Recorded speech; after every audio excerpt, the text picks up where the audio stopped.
यार last class में हमने अपना स्टार्ट कर दिया था प्रोजेक्टाइल मोशन। हॉरिजॉन्टल प्रोजेक्टाइल कर लिया था, खत्म भी कर दिया था।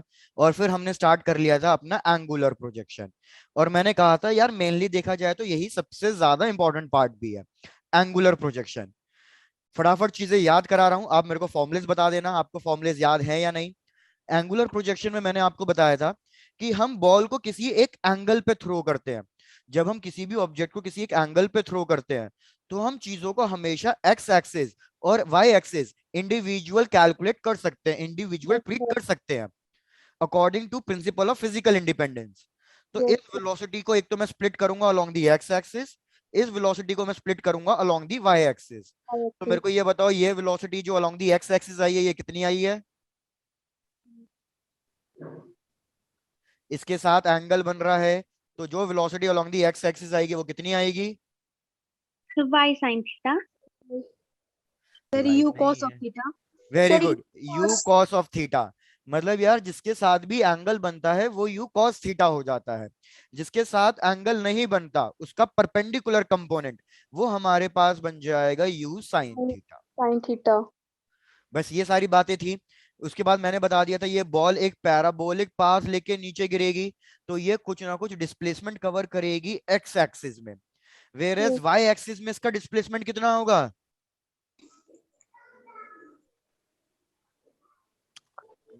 Zero. Very Zero. Good, zero.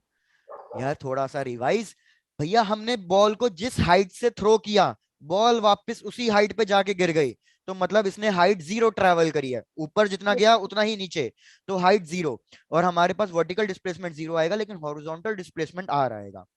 और फिर मैंने आपको कहा था हर एक इंस्टेंट पे पार्टिकल के पास दो वेलोसिटीज होगी, एक होगी वाई और एक होगी एक्स। हमारी वाई वाली वैल्यू चेंज होती रहेगी क्योंकि वाई डायरेक्शन में एक्सीलरेशन लग रही है, लेकिन Yes. ये वैल्यू कांस्टेंट रहेगी क्योंकि इधर कोई एक्सीलरेशन नहीं लग रहा। I agree. लेकिन मैक्सिमम हाइट पे, जैसे ही हम मैक्सिमम हाइट पे पहुंचे वहां पे पार्टिकल के पास सिर्फ एक ही वेलोसिटी होगी। और वो कौन सी वेलोसिटी होगी?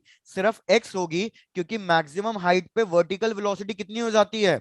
जीरो हो जाती है। Zero. अब भाई मेरे को लग नहीं रहा है आपने फॉर्मूले रिवाइज किए हुए हैं, फिर भी देख लेते हैं। भाई मैंने आपको सारे फॉर्मूले बता दिए थे यूज करने वाले। सबसे पहला फॉर्मूला मैंने आपको बताया था टाइम ऑफ फ्लाइट का। टाइम ऑफ फ्लाइट का formula 2u sin U. Theta by G, या फिर मैंने कहा था इसको इस तरीके से याद रख लो 2u/y/g। टाइम के लिए वर्टिकल कंपोनेंट देखते हैं। उसके बाद फॉर्मूला था मैक्सिमम हाइट का। मैक्सिमम U हाइट का formula U y square upon 2g. U very square good. sin theta. Sin square theta upon 2g. Tanishka देख के तो नहीं बोल रहे ना? No sir, sir कैमरा खुला लो. चलो ठीक है भैया, u y² अपॉन 2g बिल्कुल सही। फिर Yes. थर्ड हमारे पास फॉर्मूला था रेंज का। रेंज का फॉर्मूला बताओ। Sir, ux multiply t is equal to u cos theta into 2 u sin theta upon g. क्या बात है भैया, क्या बात है। You x into time of flight, या फिर हम लिख सकते हैं 2u x u y/g, या फिर हम लिख सकते हैं u² sin 2 थीटा/जी। जहां पे मैंने आपको बता दिया था साइन टू थीटा की एक आइडेंटिटी होती है। क्या आइडेंटिटी होती है साइन टू थीटा की? 2 sin theta into cos theta. Cos. फिर हमने एक और फॉर्मूला किया था Cos. Velocity at any instant. कि वेलोसिटी एट एनी इंस्टेंट का फॉर्मूला होगा square root of u² cos² theta, मतलब u cos थीटा का whole square plus Plus u sin theta minus minus gt. GT का whole square. Yes, भाई बहुत yes. बढ़िया। फिर एक last formula, last Equation. Formula equation of trajectory. Yes, sir. प्रकुल भैया कुछ याद किया है या नहीं? ओ ये आकाश। So yes why? ठीक है, equation of trajectory. Equation of trajectory मैंने बताया था यार एक बहुत बड़ी सी इक्वेशन है। यूजली ये इक्वेशन इतनी ज्यादा तो खैर यूज नहीं होती, फिर भी लेकिन याद तो रखनी पड़ेगी। X tan theta minus half g x square divided by u² cos² theta. मैंने कहा था इसको आप सिंप्लीफाई कर सकते हो, किसी और फॉर्म में भी लिख सकते हो, और वो फॉर्म क्या है? y Y is equals to x x tan theta into one 1 minus. minus x upon r. चलो भाई बहुत बढ़िया। बस हमने लास्ट क्लास में यहाँ तक चीजें कर ली थी। तो भैया Yes, बिल्कुल sir. ईमानदारी से जिसने रिवाइज किया है बता दो, कोई डाउट है तो पूछ लो, फिर आगे बढ़ते हैं। No, sir. चलो डन। तो लेट्स प्रोसीड। अब क्या क्या करना है भैया, आ जाओ। सबसे पहले पकड़ो भैया रेंज को। अगर हम रेंज को ध्यान में दें, हमारे पास रेंज का फॉर्मूला क्या आया? हमारे पास रेंज का फॉर्मूला आया U square sine 2 theta divided by G. मतलब मैं Yes, ये कह सकता हूं कि हमारी रेंज साइन 2 थीटा पे डिपेंड करती है। तो yes, क्या मैं sir. ये बता सकता हूं कि रेंज मैक्सिमम कब होगी? भैया रेंज मैक्सिमम तभी होगी जब हमारे साइन 2 थीटा की वैल्यू क्या हो? मैक्सिमम हो। Maximum. साइन की मैक्सिमम वैल्यू क्या होती है? 1. 1। One. और वो कौन से एंगल पे होती है?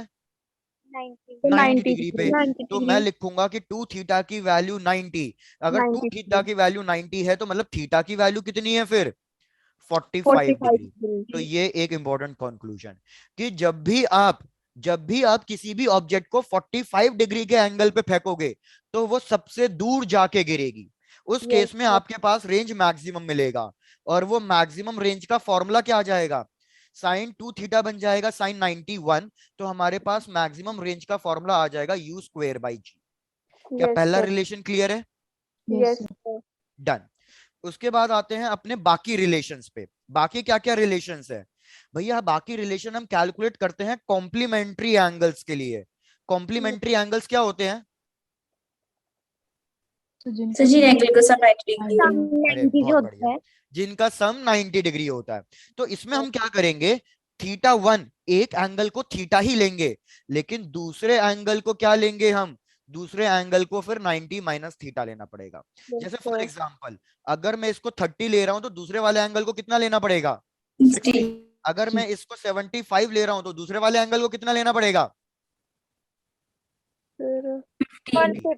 150. 15। ठीक है, तो इस तरीके से कॉम्प्लीमेंट्री एंगल्स की बात कर रहे हैं। Yes, भैया sir. कॉम्प्लीमेंट्री एंगल्स के लिए बहुत सारे रिलेशन है, डायरेक्टली याद रख लोगे तो एग्जाम में टड़क टड़क ऐसे डायरेक्टली क्वेश्चन मार्क करते जाओगे। तो पहला रिलेशन हम कैलकुलेट करते हैं टाइम ऑफ फ्लाइट के लिए। सपोज मैंने एंगल थीटा के लिए टाइम ऑफ फ्लाइट निकाला। तो अगर मैं एंगल थीटा के लिए टाइम ऑफ फ्लाइट निकालूंगा तो ये आएगा 2u sine theta by ji. G. लेकिन अगर मैं 90 माइनस थीटा के लिए टाइम ऑफ फ्लाइट निकालूंगा तो मेरे पास आएगा 2u sine 90 minus theta divided Upon by ji. G. Sine 90 minus theta किस में कन्वर्ट हो जाता है? Finance. Cos Cos theta. theta. Very good, ये कन्वर्ट हो जाएगा कॉस थीटा में। तो जब मैं T1 बाई T2 करूंगा, 2u by g cut Tan theta. जाएगा। वेरी गुड, Sin आपके theta पास tan बचेगा cos. Sine theta by cos theta which is equals to tan theta, जहां पे Yes, थीटा वो पहला वाला एंगल है। yes, sir. पहला relation clear? Yes, Yes. sir. Yes, अगर sir. आपको पहला रिलेशन क्लियर है तो आप क्या करो? आप भैया मेरे को मैक्सिमम हाइट और रेंज के लिए सेम रिलेशन कैलकुलेट करके बता दो। h1/h2, r1/r2। चलो लगो काम पे। सर रिपीट करना। बिल्कुल मन्नत। क्या ये वाला रिपीट करना है या जो क्वेश्चन मैंने बोला करने के लिए वो रिपीट करना है? सर जो क्वेश्चन बोला करने के ठीक है। लिए। मन्नत, हमने क्या किया? थीटा और 90 माइनस थीटा के लिए हमने टाइम का रेशियो निकाला। एक बार एंगल थीटा लिया, एक बार 90 माइनस थीटा लिया और टाइम का रेशियो निकाला। मैं कह रहा हूं यही सेम चीज आप मैक्सिमम हाइट के लिए करो। कि मैक्सिमम हाइट कैलकुलेट करो थीटा के लिए, फिर मैक्सिमम हाइट कैलकुलेट करो 90 माइनस थीटा के लिए, उन दोनों का रेशियो h1/h2, और सिमिलरली r1/r2। ये दो चीजें कैलकुलेट करके दो। Yes sir. Done. Yes, sir.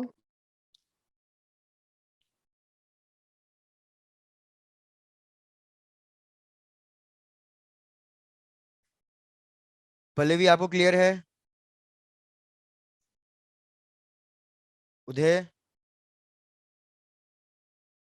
Yes, sir. Okay done.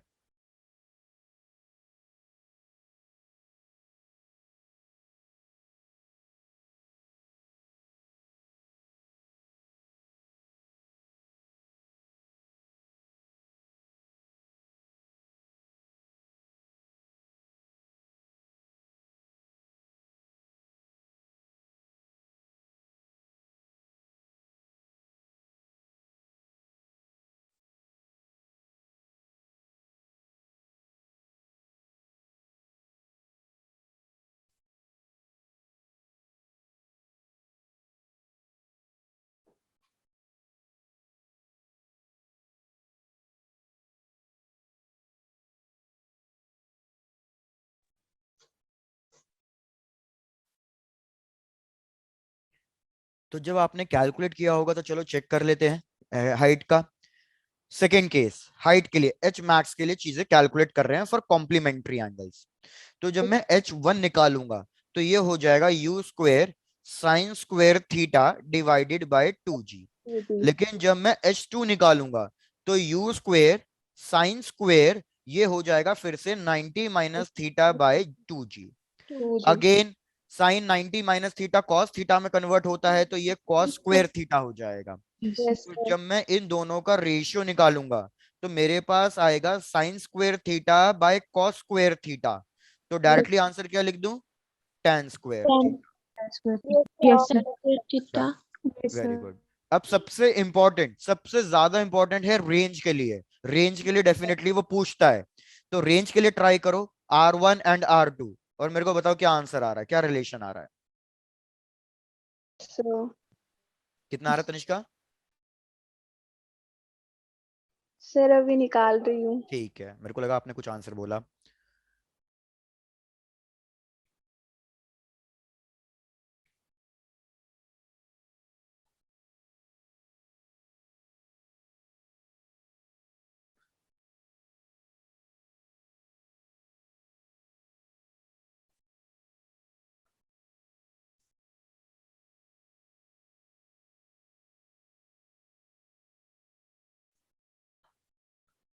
Shivansh, range के लिए कैलकुलेट हो जाएगा?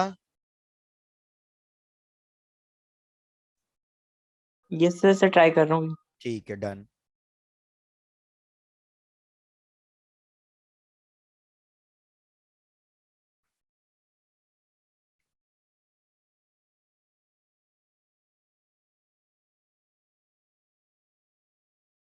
सर यहाँ तक हो गया sine 2 theta upon sine 2 90 minus theta. तो इसके आगे नहीं आता। इसके आगे नहीं आता क्योंकि इसके आगे आइडेंटिटी पता ही नहीं है हमें, तो सिर्फ साइन 90 माइनस थीटा के लिए आइडेंटिटी पता है, साइन 2 इंटू 90 माइनस थीटा के लिए आइडेंटिटी नहीं पता। Yes, sir. चलो देखते हैं। तो भैया आ जाओ कैलकुलेट करते हैं।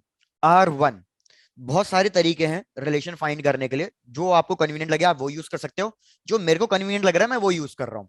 भैया मैंने आपको बताया रेंज का formula u square sine 2 theta divided by g। लेकिन अब क्या करो, इस 2 थीटा को हटा दो, आइडेंटिटी लगा दो। तो मैंने आपको ये बताया था आप इस तरीके से भी लिख सकते हो, u square 2 sign theta into cos theta divided by g। जी। अब निकालेंगे R2। तो जब R2 निकालूंगा तो u square as it is रहेगा, 2 एज इट इज रहेगा, ये बन जाएगा साइन 90 माइनस थीटा और ये बन जाएगा cos 90 minus theta theta. Divided by g। भैया sine 90 minus theta cos theta में कन्वर्ट हुआ, कॉस 90 माइनस थीटा किस में कन्वर्ट हुआ? साइन। साइन यार Cos- अगर आप एक चीज नोटिस करो, आपकी R1 और R2 की वैल्यू एग्जैक्टली सेम आ रही है, तो ये सब कुछ कैंसिल Yes, आउट sir. करके 1 आएगा। वन आएगा। इंपॉर्टेंट कंक्लूजन था, क्या कंक्लूजन था? कि अगर आप कभी भी ऑब्जेक्ट को कॉम्प्लीमेंट्री एंगल्स पे फेंकोगे तो हाइट अलग अलग होगी लेकिन रेंज सेम जाएगी, रेंज हमेशा सेम जाएगी। जैसे यही चीज मैं ग्राफ में एक्सप्लेन कर रहा हूँ, ग्राफ में चेक करना समझ में आ रहा है या नहीं आ रहा है। भैया मैंने कहा कि हम पार्टिकल को थ्रो कर रहे हैं, ऑब्जेक्ट को थ्रो कर रहे हैं अलग अलग एंगल पे। सपोज सबसे पहले मैंने थ्रो किया 30 डिग्री पे, तो 30 डिग्री पे पार्टिकल कुछ हाइट पे जाएगा और कुछ इतने डिस्टेंस पे जाएगा। तो यहाँ पे लिख देता हूँ, ये डिस्टेंस किसके लिए लिख रहा हूँ मैं? 30 डिग्री के लिए लिख रहा हूँ। 30 डिग्री। लेकिन 30 जब मैं अपने पार्टिकल को 60 डिग्री पे फेंकूंगा तो बस होगा क्या, हाइट बढ़ जाएगी, क्योंकि हाइट एंगल पे डिपेंड है डायरेक्टली, लेकिन अल्टीमेटली वो गिरेगा यहीं पे। ये फिर अगर मैं 45 डिग्री ले लूं तो 45 डिग्री के लिए हाइट इन दोनों के बीच में होगी कहीं ना कहीं, लेकिन जाके सबसे ज्यादा दूर वही गिरेगा, क्योंकि मैंने आपको बताया था मैक्सिमम रेंज कौन से एंगल पे होती है, 45 डिग्री। 45 डिग्री। तो Yes, भैया क्या sir. इस ग्राफ से क्लियर हैं चीजें? Yes, yes yes sir. तो ये रिलेशन, अभी हमने 3 रिलेशन कैलकुलेट कर लिया है, मैं बता देता हूं, याद रखने हैं आपको ये रिलेशंस। एक मैंने आपको बताया रेंज मैक्सिमम 45 डिग्री पे u स्क्वायर बाय g। फिर अगर कॉम्प्लीमेंट्री एंगल्स ले रहे हैं, टाइम का रेशियो tan थीटा, हाइट का रेशियो tan स्क्वायर थीटा और रेंज का रेशियो 1। एक लास्ट रिलेशन क्या कैलकुलेट करना है कि भैया आप रेंज और मैक्सिमम हाइट को डिवाइड कर दो।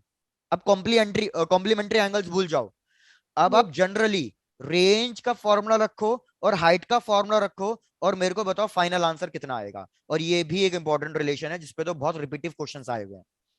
Yes, sir.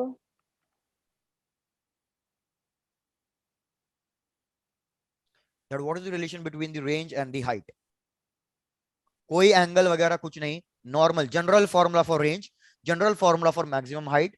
चीजों को कैंसिल आउट करने की कोशिश करो और जितना मैक्सिमम सिंप्लीफाई हो सकता है उसको उतना ज्यादा सिंप्लीफाई करो।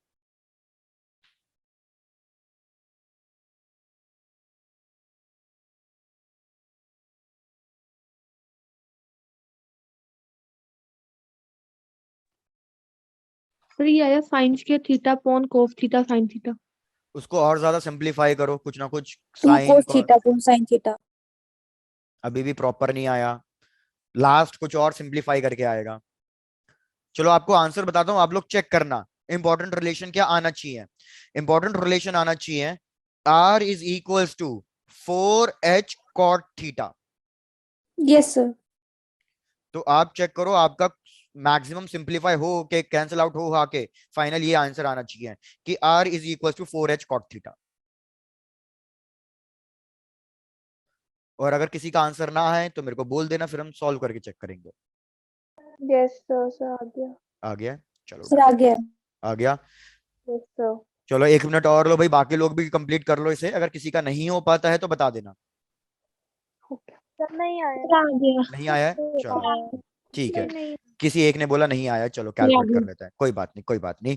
रेंज, भाई रेंज का फॉर्मूला फिर से वही, U square two sine theta into cos theta divided by G, divided by G. अब फॉर्मूला लिखो मैक्सिमम हाइट का, मैक्सिमम हाइट का U square sine square theta होता है, तो क्या मैं Yes. इसको sine theta into sine theta लिख सकता हूं, Yes, sir. Divided by 2g। भैया जब आप इसको क्रॉस मल्टीप्लाई करोगे तो चीजें यहां पहुंच जाएंगी, you square two sine theta into cos theta, 2g सबसे ऊपर पहुंच जाएगा ये, और हमारे पास मिल जाएगा फिर डिवीजन में कि भैया g into 2g, sorry g into, मेरी गलती, you good evening square. Sir. Good evening भैया, अब आए हो? लेट हो गई मैं। ओके सिमरन कोई बात नहीं। Yes sir. You square cancel, g cancel, sine theta cancel.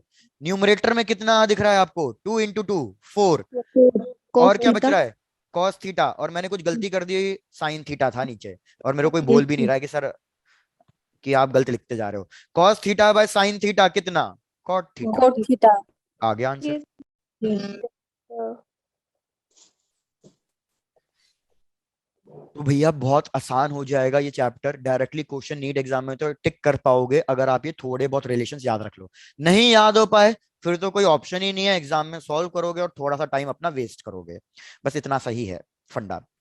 अब यहाँ तक अगर कोई दिक्कत नहीं है तो आगे बढ़ जाते हैं, थोड़े से क्वेश्चन सॉल्व कर लेते हैं। हमने लास्ट क्लास में सिर्फ एक ही क्वेश्चन सॉल्व किया था, क्वेश्चन सॉल्व करते हैं और फिर खत्म करते हैं इसे। Yes, sir. Sir, done. Done. चलो Yes, भैया sir. आ जाओ फिर क्वेश्चंस पे। क्वेश्चन भैया क्वेश्चन कह रहा है कि हमें इस तरीके से दो ग्राफ गिवन है, यहाँ पे हमें वेलोसिटी गिवन है अलोंग वाई एक्सिस, यहाँ पे भी हमें वेलोसिटी गिवन है अलोंग वाई एक्सिस, लेकिन यहाँ पे हमें टाइम गिवन है इन सेकेंड्स और यहाँ पे हमें डिस्टेंस गिवन है इन मीटर्स। Yes, समझो sir. ग्राफ हमें इस तरीके से गिवन है और यहाँ पे हमें कोऑर्डिनेट्स गिवन है दैट इज 1/2, 0 और यहाँ पे कोऑर्डिनेट्स गिवन है 2,0।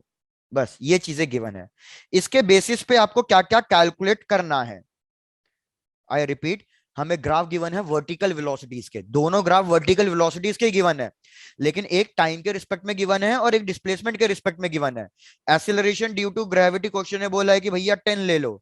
हमें क्या क्या कैलकुलेट करना है, फर्स्ट पार्ट कि भैया मेरे को u y initial vertical velocity का कंपोनेंट बता दो, और सेकंड पार्ट मेरे को यू एक्स बता दो, what Yes. Is the x component and the y component of the initial velocity जिससे हमने पार्टिकल को थ्रो किया।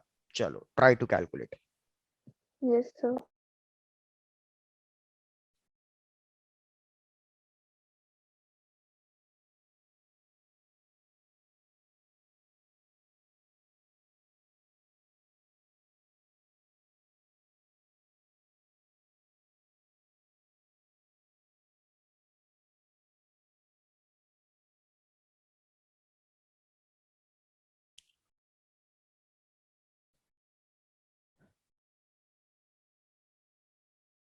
एक काम करता हूं, आप लोगों के लिए छोटा सा हिंट दे देता हूं, छोटा सा हिंट। भैया सपोज ये बॉल को मैंने फेंका एंगुलर प्रोजेक्शन से और ये बॉल इस तरीके से गई। मैंने आपको बोला था कि हर एक पॉइंट पे, हर एक इंस्टेंट पे पार्टिकल के पास दो वेलोसिटीज होती है, vx vy। लेकिन हमारे पास एक ऐसा पॉइंट होता है जिसपे सिर्फ एक ही वेलोसिटी आती है। वो कौन सा पॉइंट होता है? Maximum height. मैक्सिमम हाइट पे सिर्फ एक ही वेलोसिटी आती है vx, वेयरएज vy की वैल्यू 0 होती है। और फिर मैंने आपको यह भी बता रखा है कि बॉल यहां से फेंका और वो इतनी दूर जाके गिरी, इस टोटल टाइम को हम क्या कहते हैं? Time of time of flight. Flight. लेकिन 0 से लेके मैक्सिमम हाइट तक पहुंचने वाले टाइम को क्या कहते हैं? Incident time. वेरी गुड, उसको हम कहते हैं time of accent. Time of accent मतलब कि भैया टी ए, और टी ए मैंने आपको यह भी बता रखा है टाइम ऑफ फ्लाइट का हाफ होता है। ये हिंट था। अब दे सोच लो ये हिंट क्या काम आएगा। Yes, sir.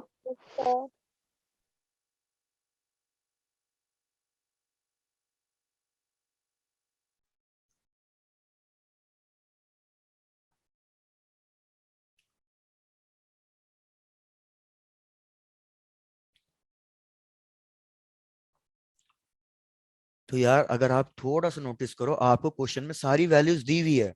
उसने Yes, sir. बोला वर्टिकल वेलोसिटी 0 कितने टाइम पे हुई है? हाफ सेकेंड्स में। हाफ सेकेंड में। तो मतलब ये आपको किसकी वैल्यू गिवन है क्वेश्चन में? टाइम ऑफ एसेंट की वैल्यू गिवन है। कैसे पता चला टाइम ऑफ एसेंट है? क्योंकि वर्टिकल वेलोसिटी मैक्सिमम हाइट पे 0 होती है और मैक्सिमम हाइट पे पहुंचने वाले टाइम को टाइम ऑफ एसेंट कहते हैं। तो हमें टाइम ऑफ एसेंट गिवन है half seconds. Time of ascent का अगर कोई फॉर्मूला पूछे टाइम ऑफ फ्लाइट का हाफ, तो simply U sine theta by G, मतलब U Y by G. Yes, यार हो sir. तो गया पहला part solve. Time of ascent पता है, जी पता है, यू वाई निकल जाएगा। Yes, sir. सिमिलरली हमें पता है वर्टिकल वेलोसिटी 0 मैक्सिमम हाइट पे होती है। तो हमें Yes, sir. ये वाला डिस्टेंस गिवन है कि मैक्सिमम हाइट कितनी दूर है। मैक्सिमम हाइट x डिस्टेंस दूर है और x की वैल्यू कितनी गिवन है? 2। 2। अब बाकी देख लो आप अपनी आप कैसे कैलकुलेट करोगे।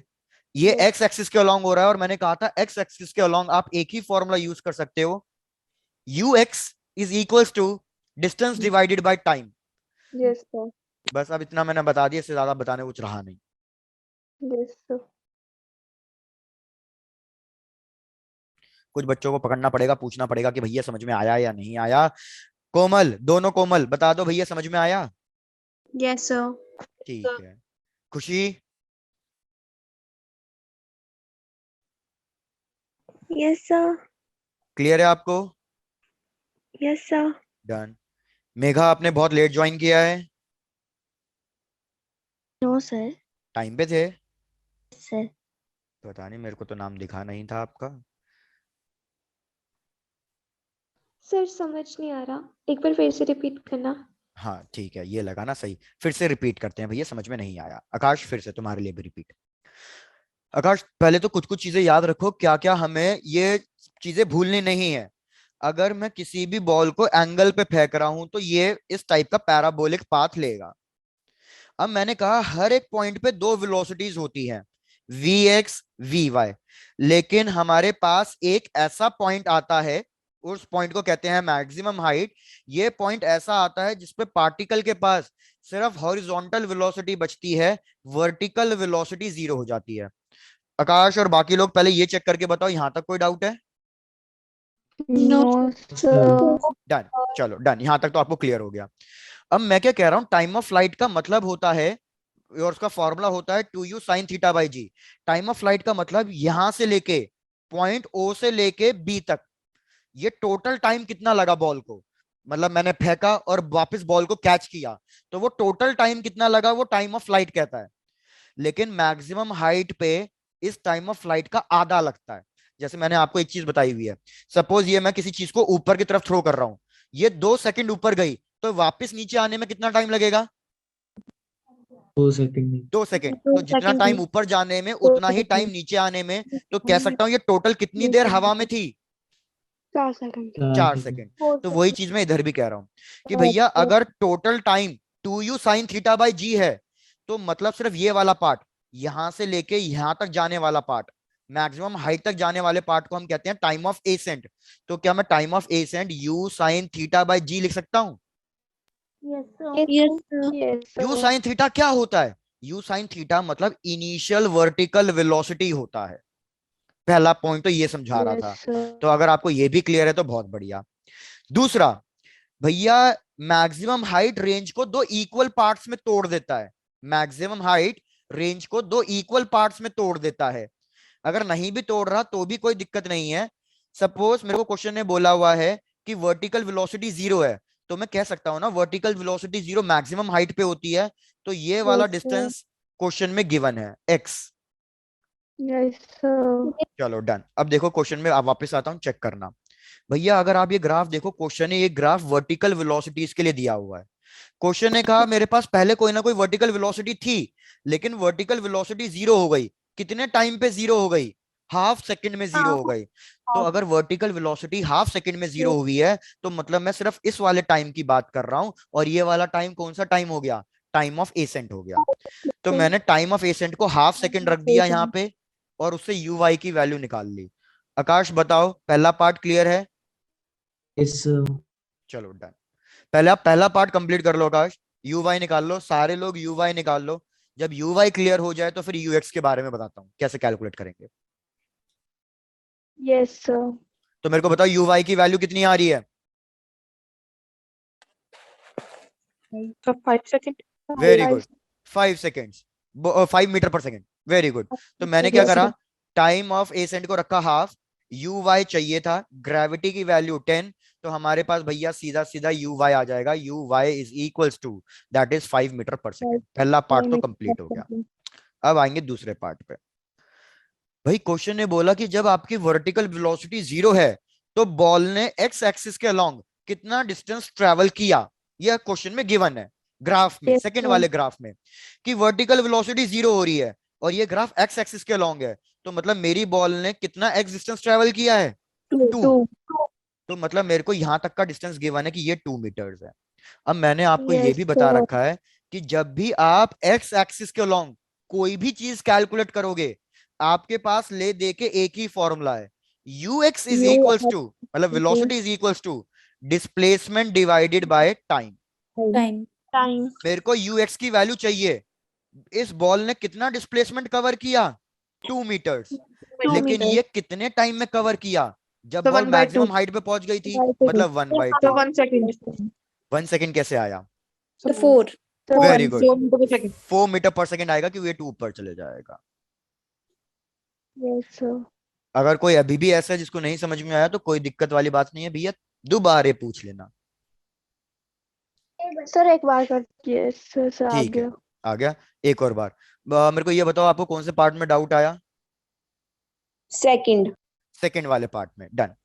मैंने आपको ये बता रखा है कि चाहे हॉरिजॉन्टल प्रोजेक्शन हो चाहे एंगुलर हो, along x axis and along y axis, along x axis along y axis, भैया y axis में एक्सीलरेशन लग रही है, तो अगर मैं y axis के लिए कुछ भी कैलकुलेट करूंगा, तो मेरे को इक्वेशन ऑफ मोशन यूज करनी पड़ेगी, v equals to u plus at वगैरह, जो भी फलानी फलानी इक्वेशंस है। लेकिन x एक्सिस के अलोंग कोई एक्सीलरेशन नहीं है, यूनिफॉर्म मोशन है। यूनिफॉर्म मोशन है तो आप सिर्फ एक ही फॉर्मूला यूज कर सकते हो, velocity is equals to displacement by time. ऊपर से जो ये वेलोसिटी है x वाली, Yes, sir. ये हमेशा क्या रहती है? कांस्टेंट रहती है। Constant. तो चाहे आप इसको vx Constant लिख दो रहती चाहे है। ux लिख दो, एक ही बात है। अब मेरे को बताओ, ये जो मेरे को 2 मीटर्स Yes, गिवन है, sir. ये x एक्सिस के अलोंग गिवन है आयुषी, या y एक्सिस के अलोंग?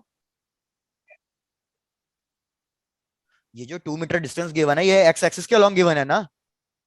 Yes, sir. Yes, तो sir. मैं x एक्सिस X वाली axis इक्वेशन के- यूज कर, x एक्सिस वाली चीजें यूज करूंगा। Yes, ux sir. Is equals to displacement by time, तो ux मेरे को चाहिए डिस्प्लेसमेंट, x एक्सिस में डिस्प्लेसमेंट 2, और Two. कितने टाइम में ये 2 मीटर कवर किया था? Two. हाफ सेकंड में। Half second. तो बस आंसर आ गया। 4 meter. चलो done. 4 seconds, 4 metre per second, 4 metre per second. Thank you, sir. Okay यार, कोई नहीं। चलो, तो ये हमारे सारे पार्ट कंप्लीट हो गए हैं, ये क्वेश्चन भी क्लियर हो गया है। आ जाते हैं नेक्स्ट क्वेश्चन पे, ठीक है? Yes. Yes, sir. तो चलो नेक्स्ट क्वेश्चन थोड़ा सा ट्राई कर लेना, आपको इसमें भी हिंट दे दिया जाएगा, टेंशन वाली बात नहीं है। और किसी का माइक ऑन हो गया है।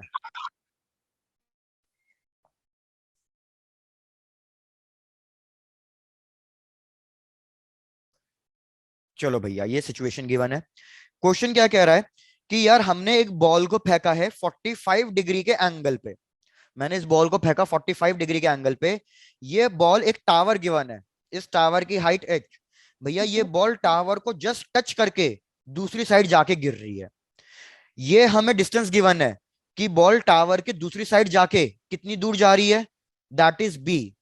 और ये टावर जिस पॉइंट से मैंने फेंका ये कितनी दूर है, जिस पॉइंट से मैंने फेंका ये टावर a डिस्टेंस दूर है। तो रिपीट कर रहा हूं, इस तरीके से इमेजिन कर लो कि भैया ये टावर है, ये जो मेरा पेन है ये टावर है, और मैं बॉल को फेंक रहा हूं, तो ये हमारी बॉल है। तो ये अभी बॉल मेरी कितनी दूर है, a डिस्टेंस दूर है। मैंने इसको 45 डिग्री के एंगल पे फेंका, तो ये बॉल गई गई गई, इसको टच करके ये दूसरी जगह जाके गिर गई। इस टावर से कितनी दूर जाके गिर रही है, ये b डिस्टेंस दूर जाके गिर रही है। भैया यहां तक का question clear? Yes, sir. Yes, sir. बस यही इंफॉर्मेशन गिवन है, इससे ज्यादा कुछ इंफॉर्मेशन गिवन नहीं है क्वेश्चन में।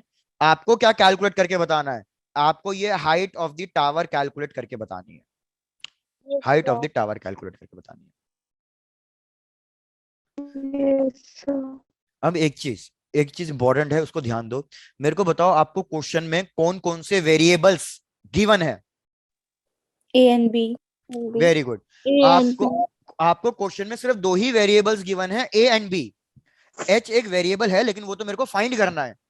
तो याद रखो, जो वेरिएबल्स क्वेश्चन में गिवन होते हैं, आपका आंसर भी बस उन्हीं वेरिएबल्स के टर्म्स में आना चाहिए।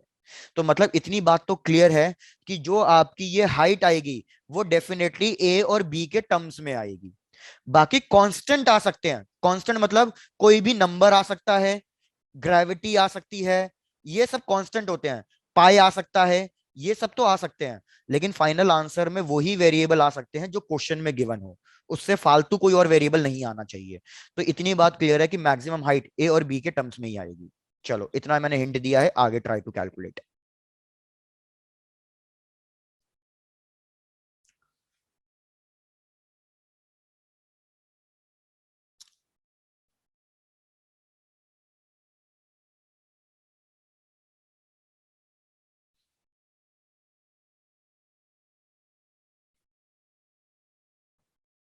बस कोई इतना बता दो कि इसमें सॉल्व कैसे करेंगे, स्टेप बता दो, बस सॉल्विंग पार्ट छोड़ दो फिलहाल के लिए, मेरे को बस इतना बता दो स्टेप क्या रहेगा, क्या करना है इसमें।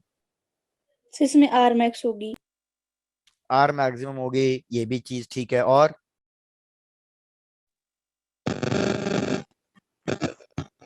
R is equal to 4h cot theta लगेगा।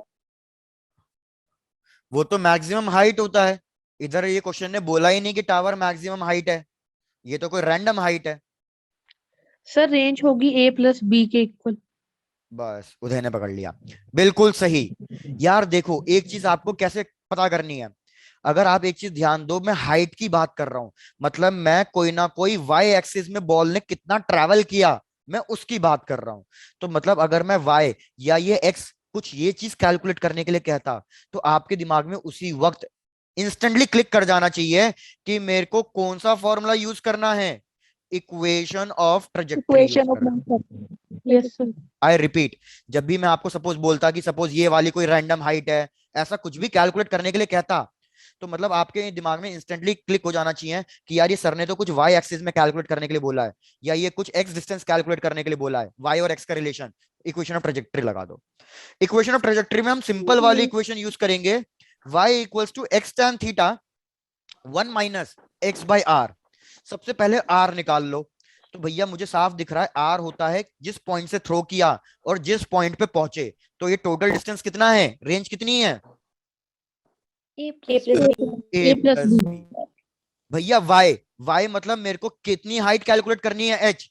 तो ये एच स्टार्टिंग पॉइंट से कितनी दूर है, ए। एक्स की वैल्यू ए, ध्यान देते जाना, मैं इक्वेशन में वैल्यू सब्स्टिट्यूट कर रहा हूं। एच की वैल्यू ए, एंगल कितना 45 degree 45 into degree. 1 minus x की वैल्यू फिर से ए, रेंज की वैल्यू ए प्लस बी। भैया मैं कह रहा हूँ बस इसको सिंप्लीफाई कर दो और मेरे को फाइनल फॉर्मूला बता दो। मैक्सिमम हाइट नहीं, ये हाइट कितनी आ रही है, बस ये बता दो। सॉल्व करके कंप्लीट करो और मेरे को 1 मिनट दो। चलो इतने आप कंप्लीट करो इसे।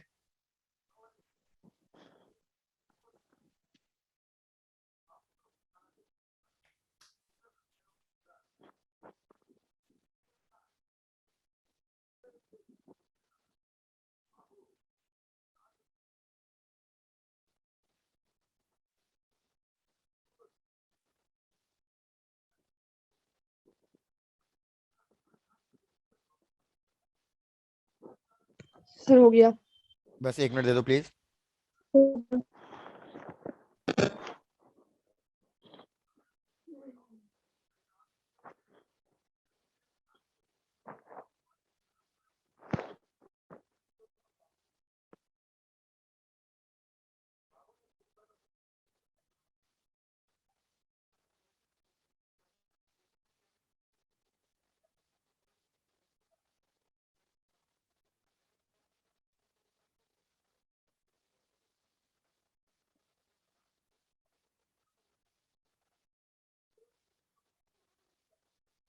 चलो भैया डन, लेट्स कंटिन्यू। बिल्कुल सही। तो भैया हमारे पास मैक्सिमम हाइट आ रही है that is A B by A plus B. सबका आंसर यही आया है। Yes sir. बहुत बढ़िया, बहुत बढ़िया। सिमिलरली एक और क्वेश्चन लो, देखते हैं ये वाला भी अब सॉल्व कर लेते हो या नहीं कर लेते हो। लास्ट क्वेश्चन, उसके बाद अपने टॉपिक पे आगे बढ़ेंगे।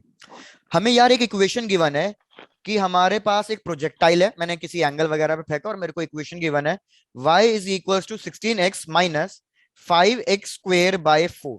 ये इक्वेशन गिवन है। I repeat, y equals to 16x minus 5x square by 4। बस ये इक्वेशन गिवन है और क्वेश्चन ने मेरे को कहा है find the horizontal range.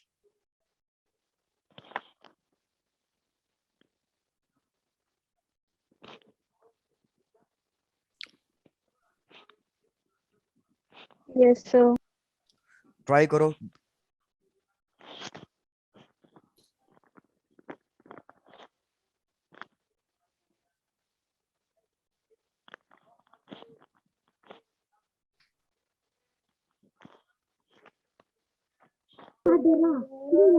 Manisha mic mute, सब लोग माइक म्यूट पे रखो प्लीज।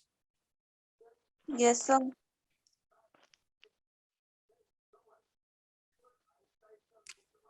अब आपको इसमें हिंट क्या मिलेगा, आप अगर फिर से देखो इस इक्वेशन को, तो इस इक्वेशन में y और x का रिलेशन गिवन है। y इक्वल्स टू 16x फलानी फलानी minus 5x square by 4। y और x का रिलेशन गिवन है। और अभी जस्ट मैंने पिछले क्वेश्चन में ही बताया, जब भी आपको y और x के रिलेशन में से कुछ कैलकुलेट करना पड़े तो मतलब क्या यूज करना है, इक्वेशन ऑफ ट्रेजेक्टरी। सर हो वेरी गया। गुड, हो गया। अरे बहुत बड़े। Sir 12.8 metre. चलो चेक करेंगे भैया, चेक करेंगे। क्या बात है, सबके आंसर्स आ तो रहे हैं लेकिन अलग अलग आ रहे हैं। 12.8। चलो देखते हैं। अरे मेरे को आंसर नहीं पता, रुक जाओ रुक जाओ। अब तो इतना मैंने हिंट दे दिया है कि इक्वेशन ऑफ ट्रेजेक्टरी यूज करनी है, तो चेक कर लो भैया।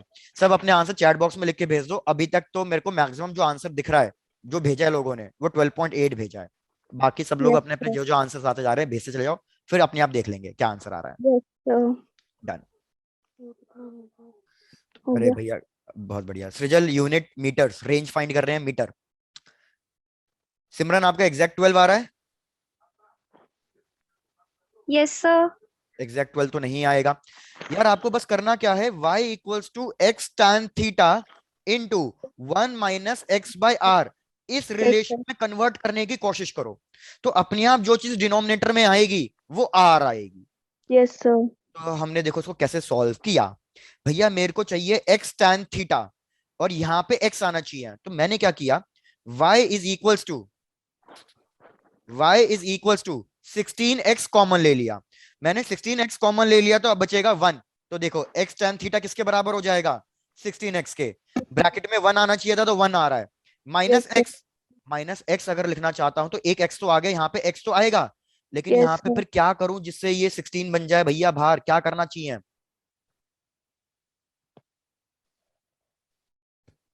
नहीं समझ में आया? 16 से डिवाइड करना। वेरी गुड, हम 16 से ही डिवाइड करेंगे।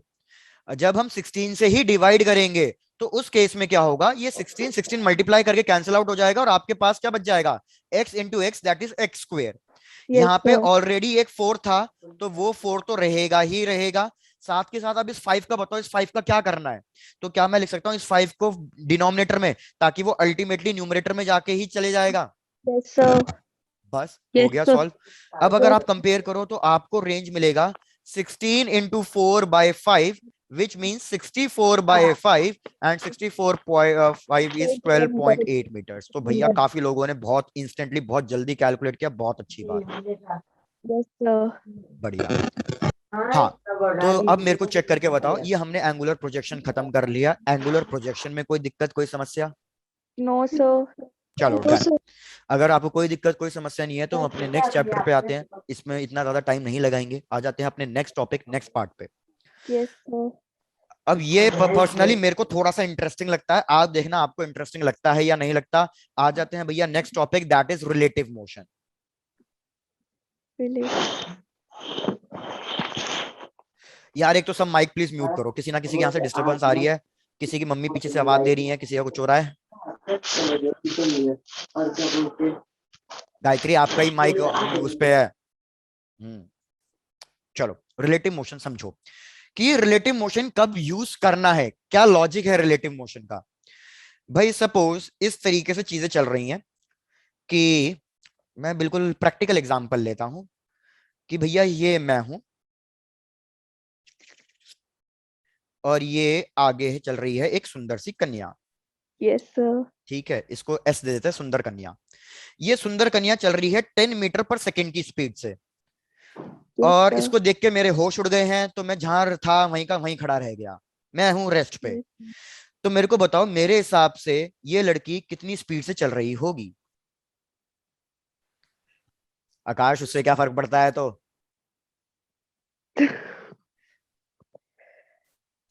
अरे भैया तुम क्वेश्चन पे तो आओ, कहाँ भटक गए बच्चे। भैया आंसर पूछा था मैंने, रिपीट।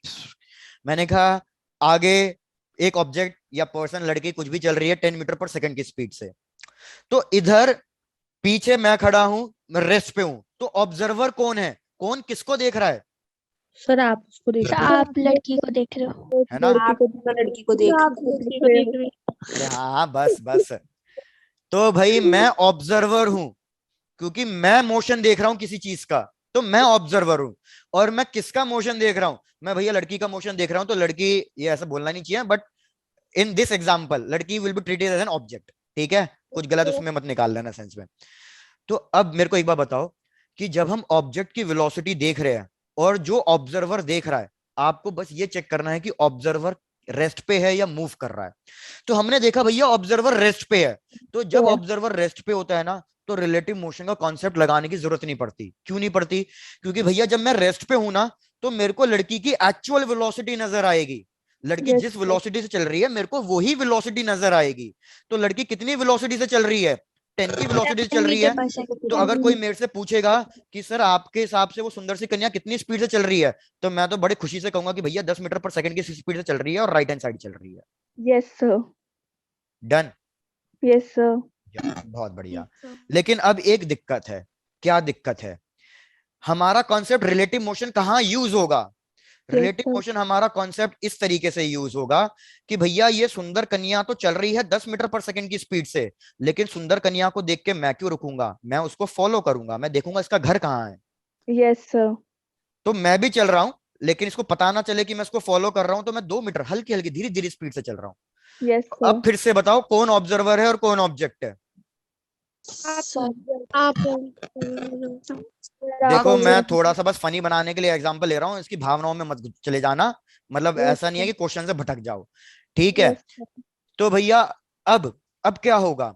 अब यार हमें दिख रहा है कि ऑब्जर्वर अब की बार रेस्ट पे नहीं है। Yes, अगर sir. अब की बार ऑब्जर्वर रेस्ट पे नहीं है, तो जो लड़की 10 की स्पीड से चल रही है, क्या वो मेरे को अब सच में 10 की स्पीड से चलती हुई दिखाई देगी, या No, ज्यादा sir. स्पीड से चलती हुई दिखाई देगी, या कम स्पीड से चलती हुई दिखाई देगी? सर कम स्पीड से।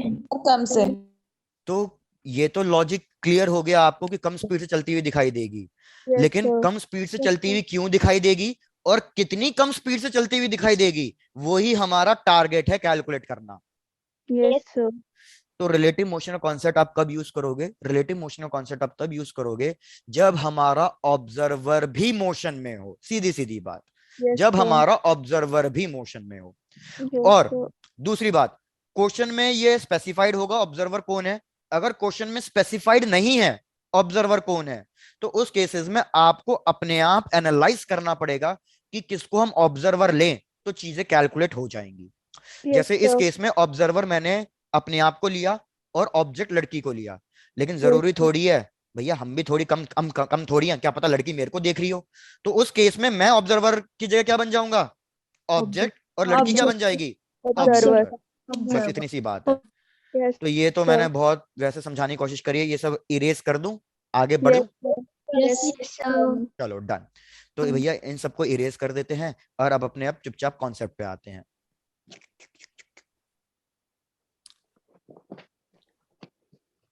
क्योंकि कल को कोई नोट्स देखेगा तो बोलेगा भैया ये क्या पढ़ाई जा रही है क्लास में। Yes, चलो sir.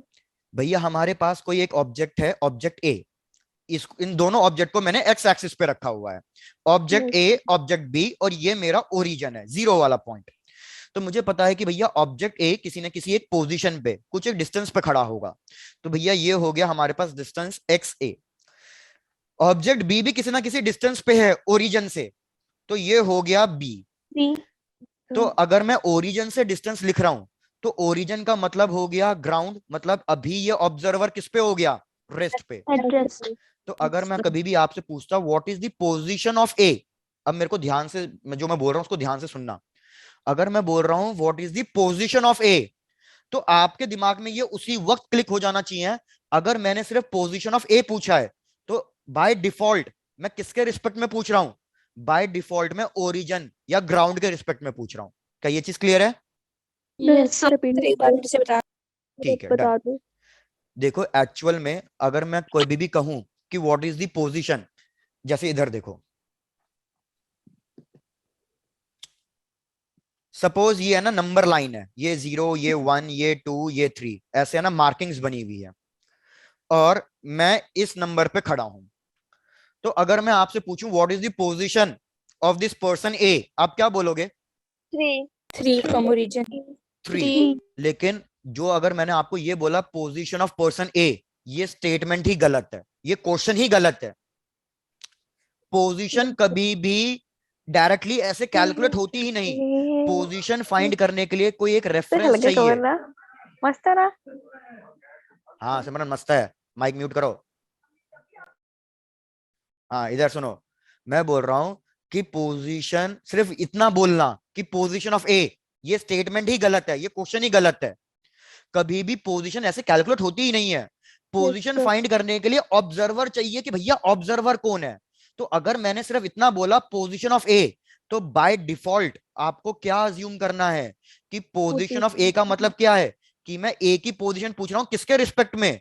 ओरिजिन या ग्राउंड के रिस्पेक्ट में। तो ये बाय डिफॉल्ट क्लिक हो जाना चाहिए आपको। डन है इतनी बातें? Yes, sir. तो यहां पे आ जाओ भैया, मैं कह रहा हूं एक्स ए, एक्स ए का मतलब है पोजीशन ऑफ ए, लेकिन ये किसके रिस्पेक्ट में है? ये ग्राउंड के रिस्पेक्ट, ओरिजिन के रिस्पेक्ट में है। सिमिलरली एक्स बी लिख रहा हूं, एक्स बी क्या है? पोजीशन ऑफ बी है, किसके रिस्पेक्ट में? ओ के रिस्पेक्ट, ग्राउंड के रिस्पेक्ट में। ग्राउंड के रिस्पेक्ट में. तो अभी तक तो ग्राउंड रेस्ट पे था, कोई दिक्कत थी नहीं, लेकिन Yes, अब sir. मैं आपसे पूछ रहा हूं x A B. X A B का मतलब, ध्यान देना, अब एक्स ए बी का मतलब है कि हम देख रहे हैं position of A with respect to B. Position of B. तो मेरे को ये बताओ इस केस में कौन ऑब्जेक्ट हुआ और कौन ऑब्जर्वर हुआ? Sir, option A observer. Or option B object. हम किसकी पोजीशन देख रहे हैं? Position of. A. तो हम जिसकी पोजीशन देख रहे हैं वो क्या बनेगा? Object. किसके रिस्पेक्ट में देख रहे हैं? कौन देख रहा है इसको? किसके रिस्पेक्ट में? ऑब्जर्वर। क्या ये बात क्लियर हुई है? Yes, Yes, sir. yes. Similarly अब मेरे को इसका बता देना, अगर मैं एक्स बी ए लिख रहा हूं, एक्स बी ए ये सब वेक्टर है, पोजीशन वेक्टर क्वांटिटी होती है। एक्स बी ए का मतलब होगा position of B with respect to A. तो कौन ऑब्जेक्ट कौन observer? Sir, B B observer. object, A observer. Done डनाडन। चलो, Yes, sir. Sir. तो भैया बहुत सीधा सा फॉर्मूला है। अगर मैं आपको कह रहा हूं एक्स बी ए, एक्स बी ए का मतलब बी को देख रहा है ए, तो ए के हिसाब से बी कितनी दूरी पर खड़ा होगा? ये दूरी कितनी होगी? एक्स बी ए की बात कर रहा हूं। एक्स बी ए का मतलब होता है बी को देख रहा है, मतलब बी ऑब्जेक्ट है और ए उसको देख रहा है, तो ए के हिसाब से बी कितने डिस्टेंस पे, कितनी दूर खड़ा है भैया? XB XB minus minus XA. XA. अरे तो बस यही फॉर्मूला है, यही फॉर्मूला है सीधा सीधा। तो जब भी मैं आपको बोलूं कि भैया एक्स बी ए कैलकुलेट करो, तो सीधा सीधा जो पहले लिखा है उसको लिखोगे एक्स बी, फिर जो बाद वाला लिखा है उसको सब्ट्रैक्ट कर दोगे। मतलब बी ऑब्जेक्ट है, ए ऑब्जर्वर है। सिमिलरली अगर मैं एक्स ए बी लिख रहा हूं, तो बताओ उसका फॉर्मूला क्या लिख दूं directly? Sir, XA XA minus minus XB. अगर आप देखो ऊपर वाला फॉर्मूला और नीचे वाला फॉर्मूला एग्जैक्टली सेम है, बस एक नेगेटिव साइन का फर्क है। अगर मैं Yes. इसी में नेगेटिव साइन मल्टीप्लाई कर दूं, तो मेरे को नीचे वाली इक्वेशन मिल जाएगी। तो इसी से Yes. क्या कंक्लूड हुआ कि भैया इन दोनों का गैप, मतलब इन दोनों की वैल्यू तो सेम ही रहेगी हमेशा। Yes, भैया sir. चाहे ए बी को देखे या बी ए को देखे, अल्टीमेटली डिस्टेंस तो सेम ही रहेगा, बस देखने का फर्क है। मैं सामने से देख रहा हूं, लड़की उससे देखेगी।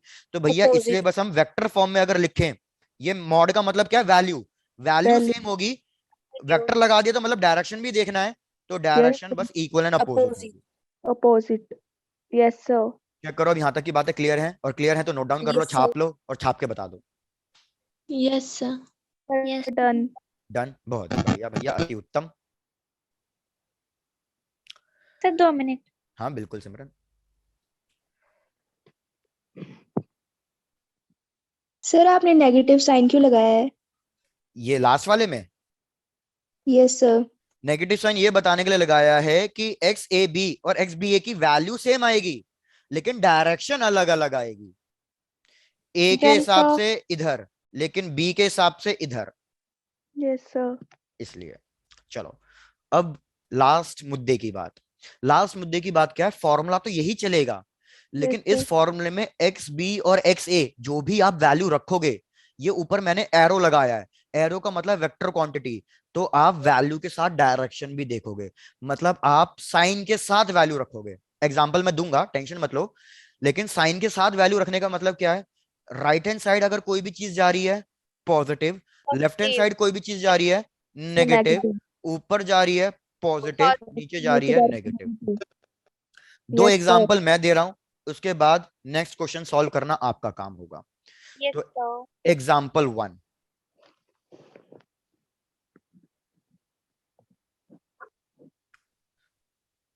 A is moving with a velocity of 2 meter per second, B is moving with a velocity of 10 meter per second। Question ने मेरे को कैलकुलेट करने के लिए ये दोनों चीजें बोली हैं, x B A and x A B.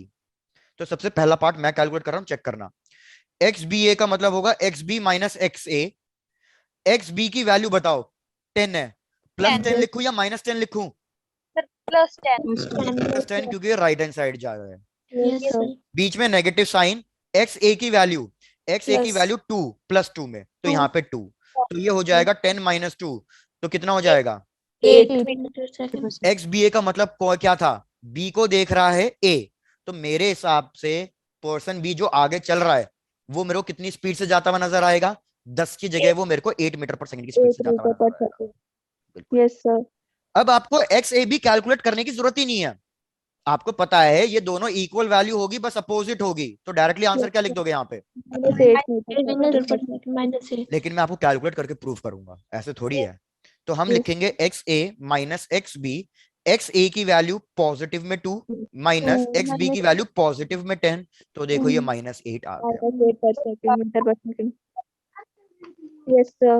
तो ये हो गया हमारा पहला एग्जाम्पल। अब डिस्कस करते हैं सेकेंड एग्जाम्पल। Yes, sir. कोई ऐसा जिसको लग रहा हो कि भैया कुछ समझ में नहीं आ रहा, बोरियत हो गई है? No, sir. No, sir. अगर किसी को बोरियत लगे तो बता देना, फिर लड़का उसको मान लेंगे, लड़की उसको मान लेंगे, भैया उनका नाम ले लेंगे, फिर खुश हो जाएंगे वो लोग।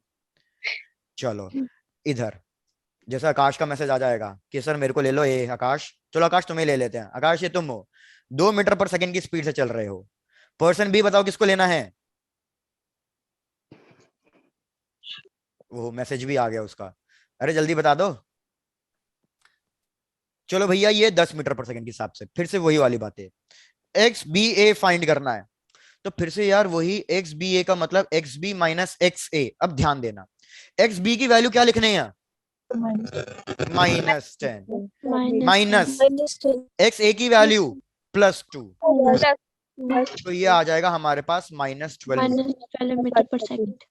-12 का मतलब क्या है कि मेरे हिसाब से ए के हिसाब से बी की स्पीड, ए के हिसाब से बी की स्पीड अब राइट हैंड साइड नहीं है, ए के हिसाब से बी की स्पीड लेफ्ट हैंड साइड ही है। मतलब मेरे को लगेगा कि ये जो लड़की बी है वो मेरी तरफ दौड़ते हुए आ रही है 12 की स्पीड से। Yes, हालांकि sir. ऐसे ये हाइपोथेटिकल है, इमेजिनरी, ऐसा होता नहीं है, लेकिन फिर भी। Yes sir.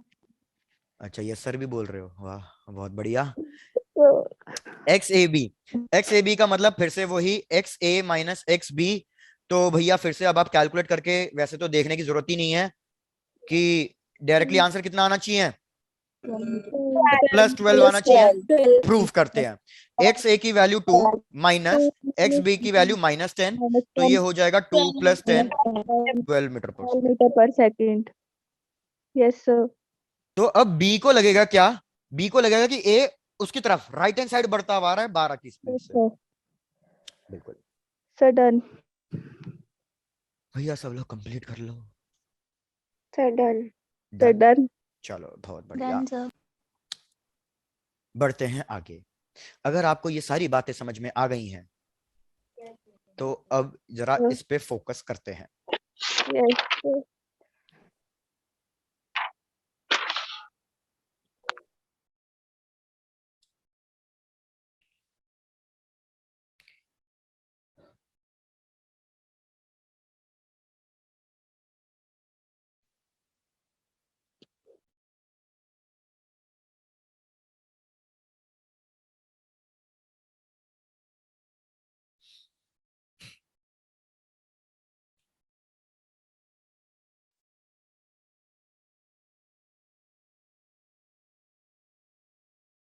चलो भैया क्वेश्चन की भावनाएं देखो क्या है।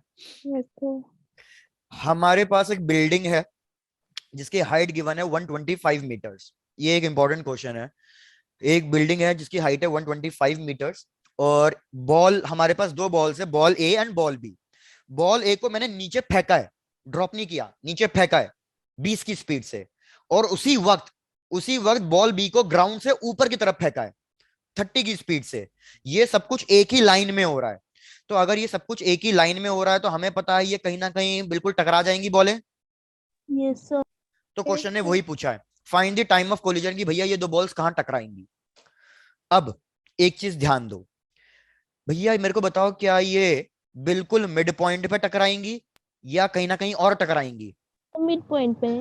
पॉइंट बिल्कुल गलत सर कहीं और। भैया, थोड़ा सा लॉजिकल। फिर से आपको ये वाले एग्जाम्पल ज्यादा अच्छे से समझ में आते हैं, तो ये वाले एग्जाम्पल,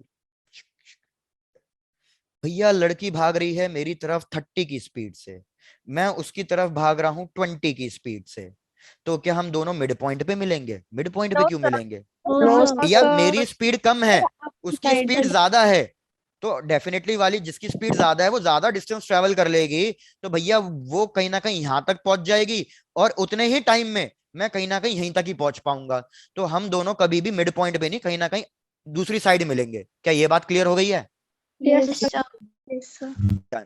तो इतनी चीज तो याद रखना, कभी भी मिड पॉइंट तो मत मान लेना, मिड पॉइंट मत मान लेना। तो हम क्या कर रहे हैं, मैं रैंडमली अज्यूम कर रहा हूं कि सपोज वो यहां मिल गए, तो आप क्या करना, इस डिस्टेंस को x ले लेना। तो मेरे को बताओ रिमेनिंग डिस्टेंस कितना हो जाएगा। By 125 - x। बिल्कुल 125 - x, क्योंकि ऊपर वाली हाइट x है तो बची वाली हाइट 125 - x हो जाएगी। बहुत बढ़िया, बिल्कुल सही। चलो अब क्वेश्चन की शुरुआत करते हैं। बस एक और चीज और क्या याद रखनी है, भले ही ए ने कम डिस्टेंस ट्रेवल किया है, बी ने ज्यादा किया है, लेकिन कोलिजन Yes, का sir. मतलब क्या होता है, कोलिजन का मतलब होता है कि दोनों ने टाइम सेम लिया होगा। Yes, sir. भाई जितने टाइम में, फिर से वही वाला एग्जांपल,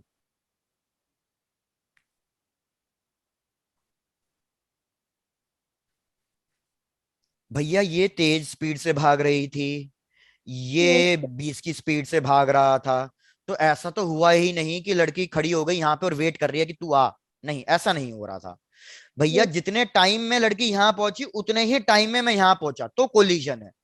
Yes, तो sir. कोलिजन के लिए टाइम ऑफ ट्रेवल सेम होता है, बस इतना याद रखना। चलो अब मुद्दे पे आते हैं, क्वेश्चन मैं एक्सप्लेन कर रहा हूँ, चेक करना। Yes, इस क्वेश्चन sir. को सॉल्व करने के दो तरीके होते हैं। एक होता है लॉन्ग मेथड, जिसमें हम इक्वेशन ऑफ मोशन यूज करते हैं 2 बार, बॉल ए के लिए बॉल बी के लिए, फिर उन दोनों को इक्वेट करते हैं, फिर एक तीसरी इक्वेशन बनाते हैं और फिर सॉल्व करते हैं। वो लॉन्ग Yes, मेथड है। sir. हम करेंगे इसको रिलेटिव मोशन से सॉल्व। तो सबसे पहले आप क्या करो, आप कैलकुलेट करके बताओ मेरे को वी बी ए, मतलब velocity of ball B with respect to ball A. चलो कैलकुलेट करके बताओ कितना लिखूं।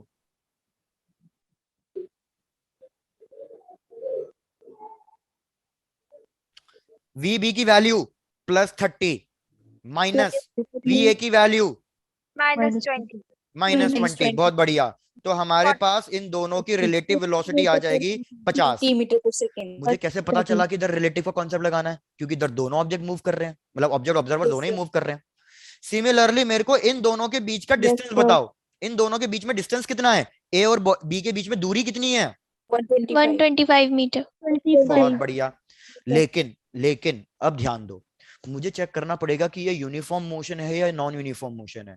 तो वो कैसे चेक होगा? वो चेक होगा इन दोनों की रिलेटिव एक्सीलरेशन कैलकुलेट करके, मतलब acceleration of B minus acceleration of B A. तो मुझे पता है दोनों ही फ्री फॉल में है, तो एक्सीलरेशन ऑफ बी कितनी? -g। एक्सीलरेशन ऑफ ए कितनी? -g। कैंसिल आउट करके कितना आया? तो अगर एक्सीलरेशन 0 आ रही है तो ये यूनिफॉर्म मोशन है या नॉन यूनिफॉर्म?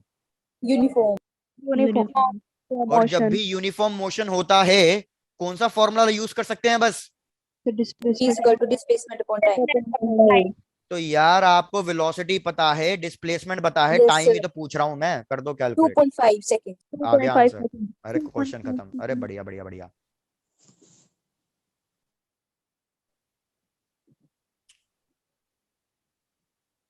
सर हो गया। हो गया, बहुत बढ़िया। तो भैया सबने कैलकुलेट अगर किया है तो हमारे पास वेलोसिटी बी ए की वैल्यू आ गई थी 50, डिस्प्लेसमेंट इन दोनों के बीच में था 25, और हमारे पास ये टाइम कैलकुलेट करना था। तो Yes, टाइम sir. की वैल्यू आएगी 125 डिवाइडेड बाय 50, ये कटा कटा तो ये आ गया हमारे पास 2.5 second. 5 second. Yes, sir. Sir, done. Done. चलो बहुत बढ़िया। Yes, sir. तो अब लोग सब चेक करके बता दो, हमने जो भी क्वेश्चंस किए प्रोजेक्टाइल मोशन पे, और अभी जितना भी पार्ट हमने रिलेटिव मोशन का पढ़ा, उसमें कोई डाउट है तो पूछ लो। So, कोई डाउट नहीं है तो बहुत बढ़िया। आज हम फिलहाल यहीं तक ही रखेंगे, क्योंकि अगर ज्यादा कराएंगे तो फिर अब टॉपिक पे डिफिकल्टी वैसा हो जाएगा, एक साथ नहीं करेंगे। नेक्स्ट क्लास में स्टार्ट कर देंगे रिलेटिव मोशन इन 2 डायमेंशन। अभी सब कुछ सिंगल एक्सिस 1 डायमेंशन की बात हुई थी, अब नेक्स्ट क्लास में स्टार्ट करेंगे जो मैंने कहा relative motion in 2 dimension. yes, sir. तो भैया Thank that's you, it. sir.